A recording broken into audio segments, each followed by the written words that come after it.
Itu yang bikin kayak kadang geleng-geleng kepala ngelihat itu data angka ya, kalau kayak gini terus ya nanti bakal naiknya tuh cepet gitu. Beresiko dihentikan dulu sementara, evaluasi dulu semua, gitu semua.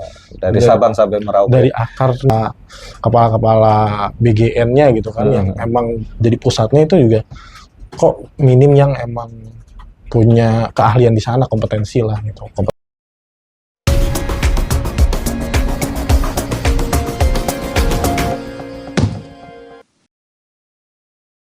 Terima kasih. Saya akan terus mengucapkan terima kasih untuk rapat internal ini. Kali ini kita ingin membahas ini terkait MBG. Nah, MBG kan beberapa waktu lalu pas kita udah menyoroti ya bro ya, kita versuskan bersama tukang cilok. Nah, oke. Tukang cilok punya izin halal, punya izin dari dinas kesehatan lah. Ini ternyata ada fakta baru nih terkait mengurus izin bro Satria. Seperti apa bro Satria ini? Dari mana ini? Dari kabupaten mana ini?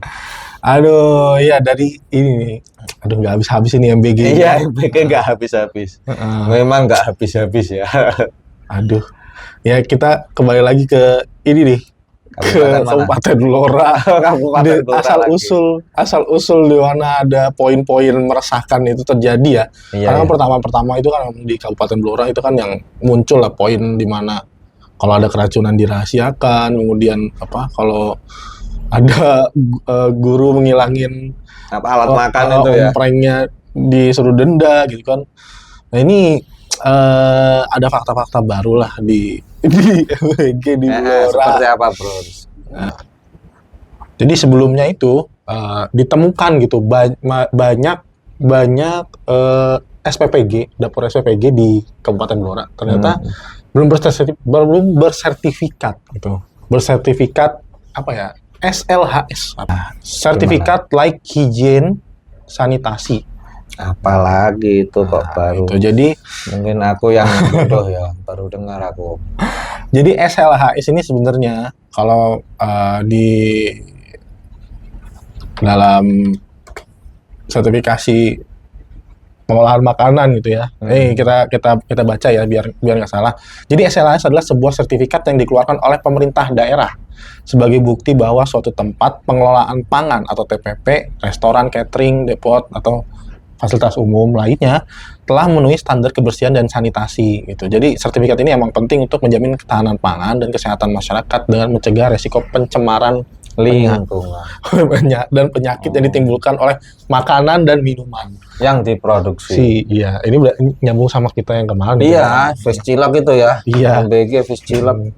Aduh. Kemarin tuh di Blora itu kan apa namanya ada temuan-temuan dapur MBG itu banyak yang belum bersertifikat, dan pada akhirnya ada ultimatum lah dari bupatinya langsung gitu, yang bilang kalau misalkan nanti jika ini apa namanya izinnya sertifikatnya belum keluar akan dihentikan sementara gitu.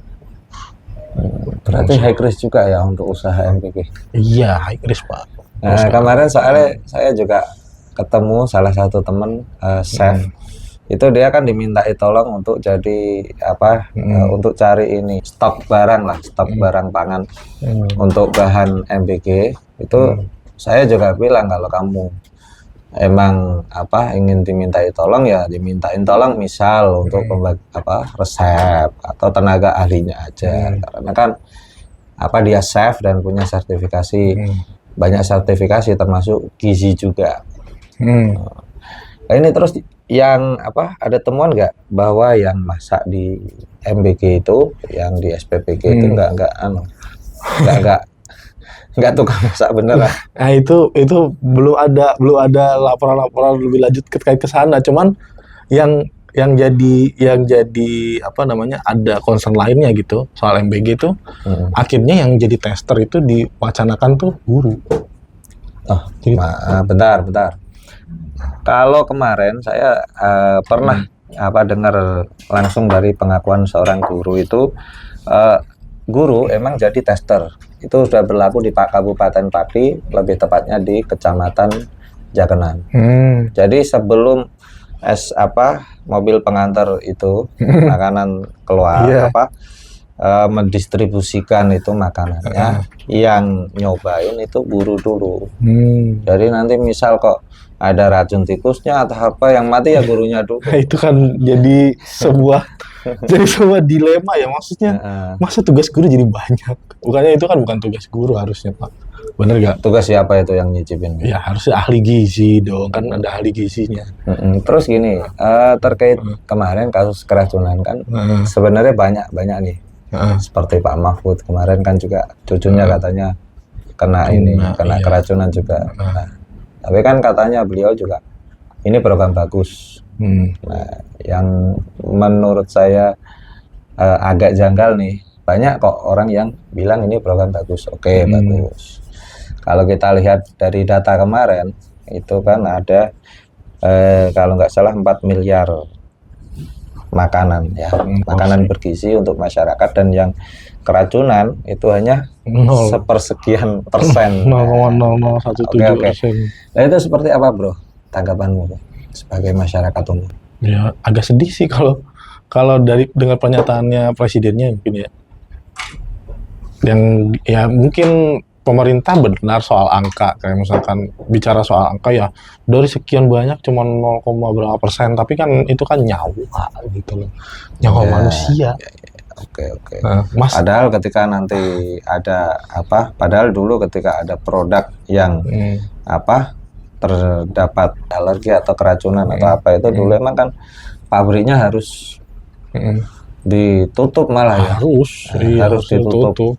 Nah, ini berarti kan harus ditutup itu begini. Iya. Karena kan meski nilainya itu nggak seberapa dari 0, sekian persen dan total datanya itu 4 miliar menu ya. Itu berarti kan ya tetap aja nyawa bro. Tapi kan nyawa itu ya. Nggak bisa kan seperti itu. Iya. Terus juga kasus dugaan keracunannya itu aneh-aneh gitu. Apa? Aneh-aneh ya. Ya kan yang paling yang inilah kayak misalkan itu menu ikan hiu gitu kan, keracunan ikan hiu. Ini bukan yang di Jawa Tengah ya. Iya. Ada beberapa lah yang ikan hiu, terus kemarin juga ada itu sayur yang berpestisida gitu kan. Berarti kan itu artinya dari dapur sendiri tuh nyucinya nggak benar gitu kan. Ini ahli gizinya kemana gitu, terus tester dari dapurnya itu kan kok bisa lolos gitu. Hal kayak gini itu gimana gitu. Itu yang bikin kayak kadang geleng-geleng kepala ngelihat itu data angka ya, kalau kayak gini terus ya nanti bakal naiknya tuh cepet gitu loh, kasus-kasus yang demikian serupanya. Berarti dari 0, sekian persen mungkin bisa naik ke 50% lebih bisa cepat lagi. Iya, itu kalau udah saya rasa kalau naik di angka 3%, 4% aja itu mungkin harusnya udah di stop sih. Bahkan seharusnya sekarang pun harusnya di stop sementara dulu untuk evaluasi itu tadi ya dapur-dapurnya. Sampai memang setiap dapur tuh benar-benar ada punya kualifikasi dan sertifikasi di ahli gizinya itu. Sebenarnya tapi kalau menurut aku sih nggak perlu sertifikasi sih. Yang jelas semuanya harus sesuai standar peralatan, karena kemarin kan ada beberapa berita yang nunjukin bahwa alat makan itu yang dicuci. Yang pasti lihat itu. Itu kan juga nggak enak juga kan. Kalau nggak salah itu juga dapurnya langsung dihentikan itu sementara itu. Pas lihat cara nyuci komprengnya itu. Padahal kan nyuci kalau di luar negeri, di dapur-dapur luar negeri bisa dilihat lah nanti di channel-channel sebelah itu dia pakai air bertekanan. Jadi kan lebih cepat. Itu kalau pilih mau nyuci yang cepat gitu. Tapi itu tadi investasi lagi di peralatan untuk para SPPG-nya ini ya. Iya, itu investasi peralatannya itu ya harus itu tadi. Tapi kan daripada kita bekerja baru beberapa bulan atau beberapa hari udah suruh stop, nanti diganti lagi penyedia SPPG-nya kan juga rugi. Padahal investasi di awal untuk MPG ini juga tinggi ya bro. Iya, sebenarnya ya kalau investasi sekalian aja nggak sih, sekalian besar aja sih, maksudnya biar nggak ada kerugiannya jadi minim gitu. Iya. Daripada udah investasinya agak kurang, malah kerugiannya malah makin gitu kan. Oke. Tapi yang dilihat ini juga sebenarnya pengeluaran untuk MBG sendiri juga kan tinggi ya. Iya. Tapi udah triliunan. kalau sistem dan pengolahannya seperti ini terus ya harusnya sih daripada terlalu beresiko, dihentikan dulu sementara, evaluasi dulu gitu semua. Dari Sabang sampai Merauke. Dari akarnya itu sampai mungkin juga yang aku pengen notice kemarin nggak jadi tak bahas itu soal background penyedia. Bukan hanya penyedia, di tingkat pimpinan kepala BGN-nya gitu kan, yang emang jadi pusatnya itu juga kok minim yang emang punya keahlian di sana, kompetensi di bagian gizi nasional gitu. Ya kan akhirnya kemarin malah saling salah-salahan ya, dari BPOM nyalahin. Jadi kan ke bawahnya kan mungkin jadi ada missing link gitu, nggak, kurang koordinasi jadinya terhadap masalah-masalah seperti ini gitu. Nah itu sih kalau yang aku lihat dari MBG ya. Oke lah, itu dulu lah dari MBG. Nanti kalau ada yang unik lagi mungkin dari aku atau dari kamu Bro Satria, nanti bisa kita buat jagung-jagung lagi. Oke. Dari saya Ibnu Muntaha cukupkan sekian. Saksikan terus untuk yang masih menyaksikan sudah follow atau subscribe program Rapat Internal ini. Assalamualaikum warahmatullahi wabarakatuh.